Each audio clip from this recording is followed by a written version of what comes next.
पन्नगे च सुरेन्द्रे च कौशिके पाद संस्पृशि निर्विशेष मनस्काय श्री वीरस्वामिने नमः। सुयगड़ो आगम में कहा गया है, सव्वे अकंत दुखाय अओ सव्वे अहिंसका एयं खुणाणिनो सारम जम्न हिंसई कंचनम अहिंसा समयम चेव एयावंतम ज्ञानिया। आगम में अहिंसा की बात बताई गई है। अहिंसा की दृष्टि से यहां दो बातें सामने आ जाती हैं। पहली बात है, कोई भी जीव दुख नहीं चाहता, इसलिए सब जीव अहिंस्य हैं, मारने योग्य नहीं है। यह एक सामान्य आकांक्षा प्राणी में बहुलतया होती है कि कोई दुख नहीं चाहता, दुख से प्राणी डरता है। भगवान महावीर ने साधुओं से पूछा, आश्रय कि बताओ साधुओं, प्राणियों को भय किस चीज का लगता है?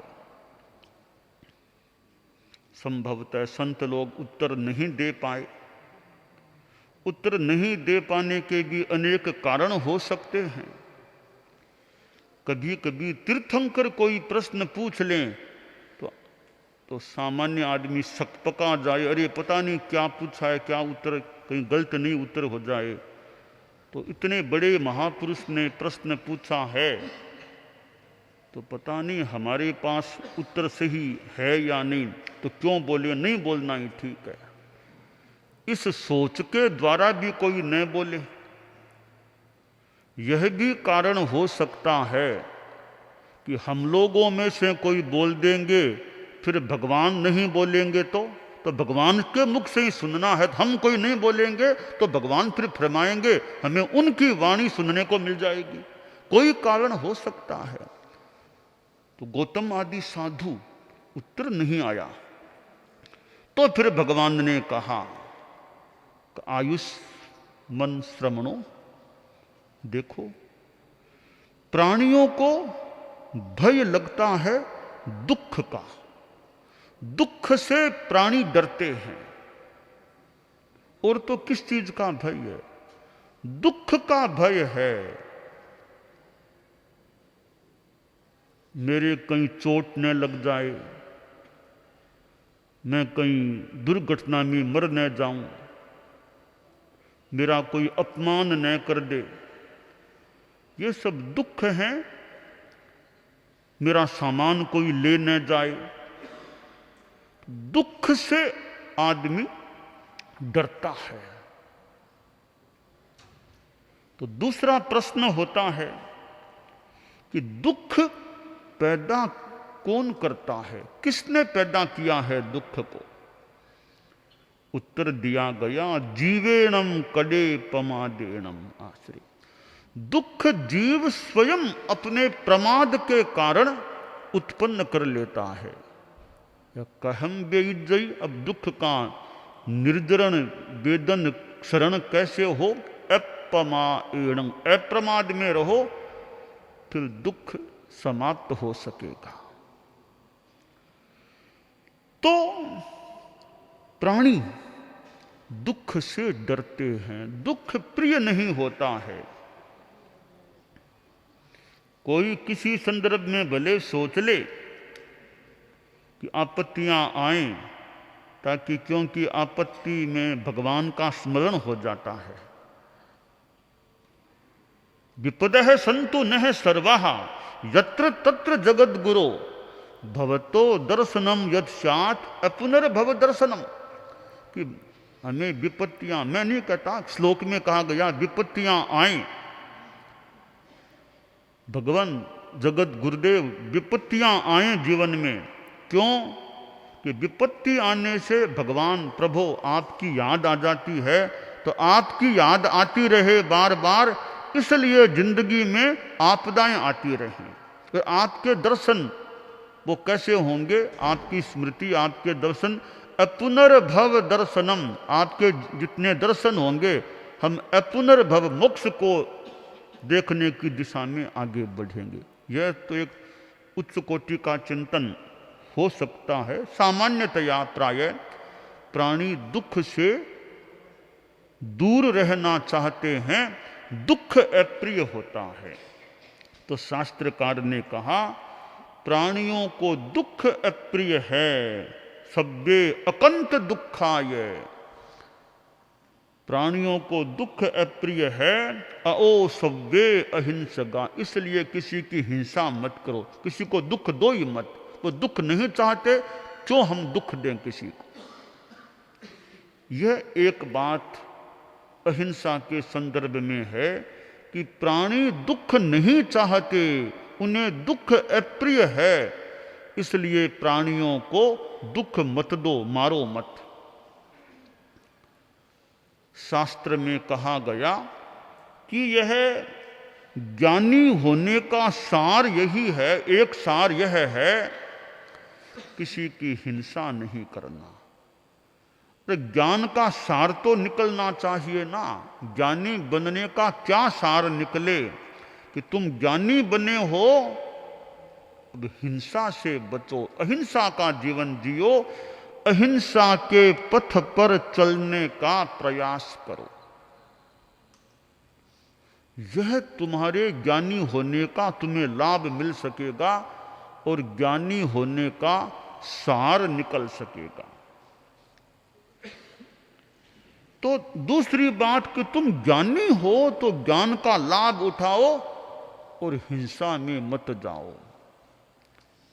अहिंसा समयम चेव, कि समता को देखो। समता कैसे देखे कि मुझे दुख अप्रिय है तो इनको भी दुख अप्रिय है, मुझे सुख प्रिय है तो इनको भी सुख प्रिय है, मैं मरना नहीं चाहता तो ये भी मरना नहीं चाहते, मैं जीना चाहता हूं तो ये भी जीना चाहते हैं। यह समता है, यह समानता है कि मुझे जो प्रिय है वह दूसरों को भी प्रिय है, मुझे जो अप्रिय है वह दूसरों को भी अप्रिय है। तो यह समता है। मैं नहीं मरना चाहता तो दूसरों को फिर मैं क्यों मारूं, वे भी तो मरना नहीं चाहते। इस समता के चिंतन के आधार पर अहिंसा को स्वीकार करो, किसी को मारने से जितना संभव हो सके बचने का प्रयास करो। धार्मिक जगत का अत्यंत प्रसिद्ध शब्द है अहिंसा। अहिंसा परमो धम्मो, अहिंसा को परम धर्म कहा गया है। हिंसा और अहिंसा हमारी आत्मा में है। एक श्लोक आता है, आया चेव अहिंसा,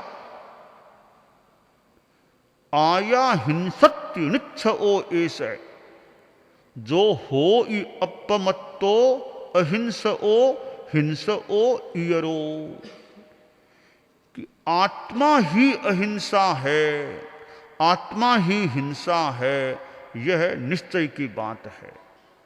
जो अप्रमत्त होता है वह अहिंसक है, जो प्रमत्त है वह हिंसक होता है। हिंसा अहिंसा भीतर में है। अब कैसे? एक वीतराग साधु अप्रमत्त है, वीतराग अप्रमत्त होगा ही होगा, क्योंकि अप्रमत्तता तो 7वें गुणस्थान से ही शुरू हो जाती है, वीतराग तो 11वें 12वें आगे के गुणस्थानों में, तो अप्रमत्त तो होता ही है। वीतराग अप्रमत्त चेतना वाला चल रहा है। संयोगवश कोई जीव वीतराग संत के पैर से कोई आकस्मिक रूप जो भी हुआ मर गया, पैर से मर गया है, जीव तो मर गया, परंतु वह भाव हिंसा नहीं है। उस वीतराग साधु को कोई पाप नहीं लगेगा, भले जीव मर गया तो भी कोई पाप नहीं लगेगा। क्यों नहीं लगेगा? आया चेव अहिंसा, अहिंसा तो भीतर में है, वो तो राग द्वेष मुक्त है। तो राग द्वेष है ही नहीं, वो राग द्वेष के कारण से हिंसा कर नहीं सकता। का जीव तो मर गया ना, जीव मर गया, वह उसके कोई कर्मों का योग होगा, मर गया। वीतराग ने मारा, प्रयास करके मारा नहीं है उसको, राग द्वेष का भाव है ही नहीं वीतराग में। वीतराग के पाप कर्म का बंध नहीं होगा, और उस समय शुभ योग में वीतराग है, उसके पुण्य कर्म का बंध होगा। जीव मरा उस समय भी वीतराग के तो पुण्य कर्म का बंध होगा, तो होगा, होना संभव लगता ही है, पाप का बंध नहीं होगा। क्योंकि आया चेव अहिंसा, आया हिंसत्य नित्सओ ऐसे, आत्मा ही अहिंसा है और हिंसा भी आत्मा में ही है। अब एक दूसरा व्यक्ति, एक शिकारी है, बाण फेंका एक हरिण को मारने के लिए, फेंक दिया बाण, पर को निशाना ठीक नहीं सदाया, हरिण आगे फट दौड़ गया, तो बाण हरिण के नहीं लगा, हरिण मरा नहीं, कोई जीव नहीं मरा, पर शिकारी के तो पाप का बंध हो गया। जीव नहीं मरा तो भी आया चेव अहिंसा, आया हिंसत्य नित्थो ऐसे, शिकारी के भावों में हिंसा थी, हरिण नहीं मरा तो भी शिकारी तो पाप से बद्ध हो गया। जीव मरने पर भी पाप नहीं लगना और जीव न मरने पर भी पाप लग जाना, यह सारी बात भीतर में आत्मा में अहिंसा हिंसा है, इस बात को पुष्ट करने वाली और प्रस्तुत करने वाली और स्पष्ट करने वाली हो जाती है। तो द्रव्य हिंसा और भाव हिंसा, जीव जीवते दया नहीं, आचार्य भिक्षु के सिद्धांत में साहित्य में, जीव जीवते दया नहीं, मरे होते तो हिंसा मत जान, मारण वाला ने हिंसा कही, नहीं मारे होते दया गुण खान। आश्रय जीव अपने आयुष्य बल से जी रहा है, यह कोई मेरी अहिंसा नहीं है, आपकी अहिंसा नहीं, जीव अपने आयुष्य से, अनंत जीव मानो जी रहे हैं, हमारी कोई अहिंसा की बात, दया की बात नहीं है। कोई अपने आयुष्य की संपूर्ति से मरता है, कितने जीव मरते भी हैं, उस मरने का पाप हमें नहीं, अपने अपने आयुष्य से कोई मर गई, हमें पाप नहीं है।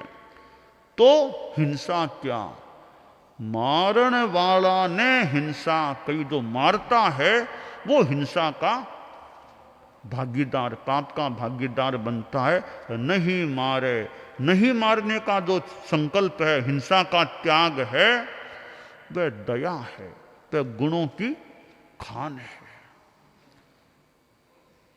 हिंसा और अहिंसा, आदमी जितना हिंसा का परित्याग करे, अहिंसा की दिशा में आगे बढ़ सकता है। यह जो मांसाहार आदि का त्याग की बात है, वो अहिंसा का ही एक प्रयोग, अहिंसा का ही एक संकल्प है कि मैं मांसाहार नहीं करूंगा। संयम का प्रयोग है, अहिंसा का भी प्रयोग है। एक वो साधु, क्या वो कथाकार था, कथा किया करता था, जगह जगह जाता, शाकाहार का उपदेश देता, यूं एक वो कथावाचक था। एक गांव में उसका प्रवास हो रहा था, तो कथा बांसतार व्याख्यान देतार यदा कदा शाकाहार अपनाओ, शाकाहार अपनाओ, मांसाहार छोड़ो, यह उसके जबान से यदा कदा वाक्य निकलता। मांस मच्छी छोड़ो, शाकाहार अपनाओ।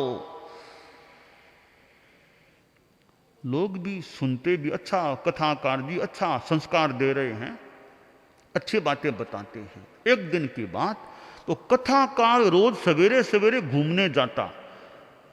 बाहर वो तालाब भी था, नदी भी थी, उधर घूम के फिर आया करता था। तो एक दिन वो कथाकार गया घूमने, वापिस आ रहा था तो कुछ लेट हो गया था, सूर्य उदय हो गया था, लोग भी आने जाने लग गए थे।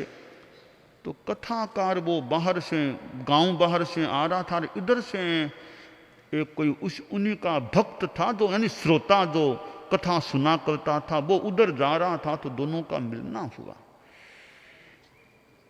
तो वो भक्त आदमी था, धार्मिक आदमी, उसने देखा रे कथाकार जी ऐसे कैसे हैं, यूं एकदम कांख को ऐसे किए हुए चल रहे हैं, क्या बात है। थोड़ा ध्यान दिया, कोई चीज तो अंदर है। तो धार्मिक जो भक्त आदमी था बोला, कथाकार जी संस्कृत में बात है, कक्षे किम, कक्षे किम, आपके कांख में क्या है। कथाकार ने सोचा, रे तरीके से बोलना पड़ेगा। बोला मम पुस्तकम, ये मेरी पुस्तक है। पुस्तक साथ में ले गया था कि टाइम मिलेगा तो स्वाध्याय कर लूंगा, तो पुस्तक है। अच्छा, दूसरा प्रश्न किमुदकम, तो कथाकार जी टप टप टप टप टप ये बूंद बूंद सी क्या गिर गई है। अरे काव्यस्य सारो रस है, ये काव्य है, पुस्तक में काव्य। तुमने जानते होगे ना, काव्य 9 रस की बात आती है, श्रृंगार रस, वीर रस, करुणा, कितने रस होते हैं काव्य में। तो वो इतना सजीव ये काव्य है कि वो काव्य के जो 9 रस होते हैं ना, वो रस टप टप टप करके नीचे बूंद बूंद में गिर गए हैं। तो काव्य का सार रस है। अच्छा, तो कथाकार पुच्छ है किम, तो कथाकार जी पूंछ सी क्या लग रही है, पूंछ सी दिख रही है, ये क्या चीज है आपके कांख में, एक पूंछ सी दिख रही है।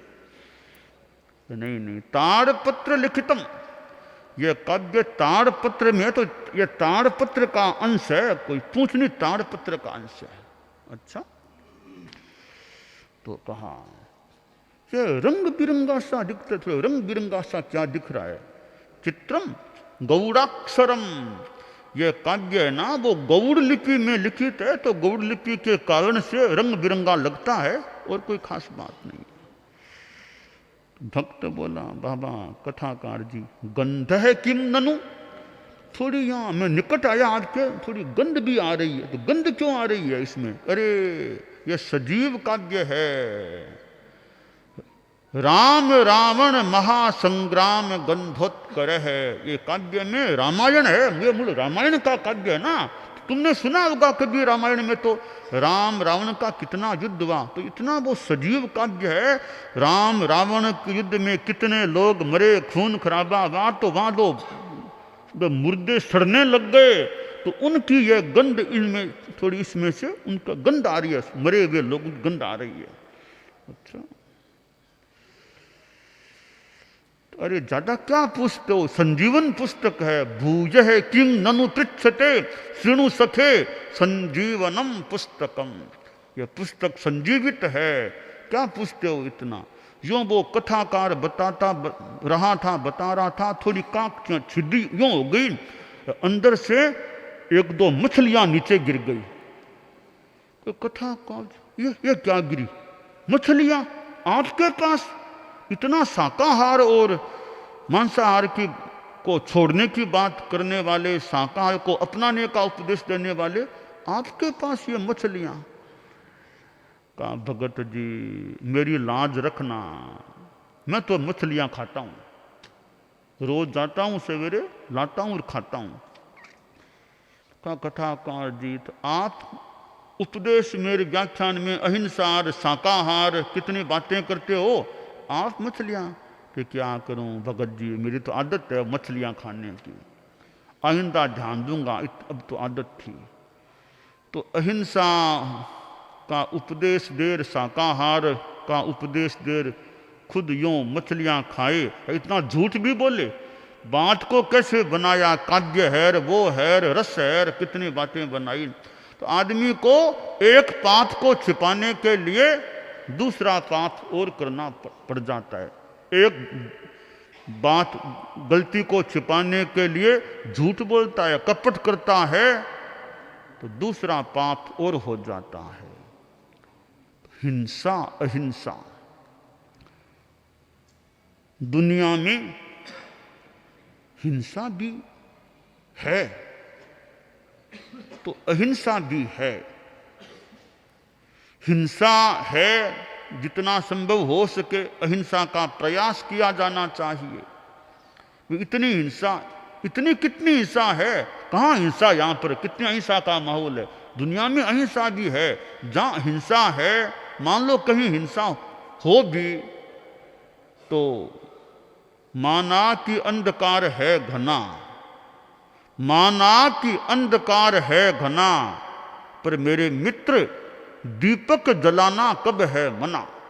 मेरे मित्र दीपक जलाना कब है मना। तो कहीं हिंसा है भी, अंधकार है, तो अहिंसा का दीप जलाओ। दीपावली सामने आ रही है, करने वाले तो तेले भी कर सकते हैं। कल 2 नवंबर को उपवास, 3 को बेला, 4 नवंबर को तेला। जो तेला भी करने वाले कर सकते हैं, कर सकें वो, तो दिवाली को तेले से भी मनाया जा सकता है। तेला न हो तो उपवास से मनाया, अमावस्या को उपवास कर ले तो भी मनाया जा सकता है। वो भी न हो सके, अपना जप कर लो, स्वाध्याय कर लो, ऐसे अपने ढंग से चाहे तो मना सकते हैं। तो दीप जलाए जाते हैं, तो अहिंसा का भी दीप जलाएं। जहां हिंसा का अंधकार लगे, कोई संभव हो सके तो वहां अहिंसा का दिया जलाने का प्रयास करें। ये बाहर के दिए भी देखने में अच्छे लगते हैं, टिमटिमाते दिए कितने अच्छे लगते हैं, ठीक है, ये बाहर के दिए हैं, पर वो अहिंसा का दिया जलता रहे। ये बाहर के दिए जले तो जले, न जले तो जले, कोई खास जले न जले इतनी खास बात नहीं है। परंपरागत जलाया जाता है दिए को, पर वो भीतर में अहिंसा का दिया जलता रहे। वो अखंड दिया, अखंड ज्योति, अखंड ज्योति जले अहिंसा की। अखंड ज्योति ज्ञान की भी रह सकती है। ज्ञान स्वाध्याय रूप में तो मान लो निरंतर न हो सके, पर हिंसा नहीं करना इस रूप में कि अहिंसा का दिया भीतर में जलता रहे। तो दीपावली का समय निकट आ रहा है, धनतेरस का दिन भी आ रहा है, फिर दीपावली भी है। तो ये भारतीय परंपरा में, संस्कृति में ऐसे त्योहार पर्व भी आते रहते हैं यदा कदा, कभी कभी। तो पर्व त्योहार आने से कुछ एक आमोद प्रमोद या एक कोई प्रेरणा का भी प्रसंग बन सकता है। तो शास्त्रकार ने कहा, एयं खुणाणिनो सारम जम्न हिंसई कंचन। यह ज्ञानी के ज्ञानी होने का एक सार यह है कि वह जीवों की हिंसा नहीं करता। हम अहिंसा की आराधना करने का प्रयास करें, हिंसा से विरत रहने का प्रयास करें, तो यह अहिंसा की ज्योति हमारे भीतर में रहे, तो वह यह ज्योति हिंसा के अंधकार को दूर रखने वाली सिद्ध हो सकती है। दानान शिष्ठम अभयपयाणम सच्चे सुया अणवज्जं वयन्ति तवेशुया उत्तम बंभचेरम लोगुत्तमे समणेनाय पुत्ते।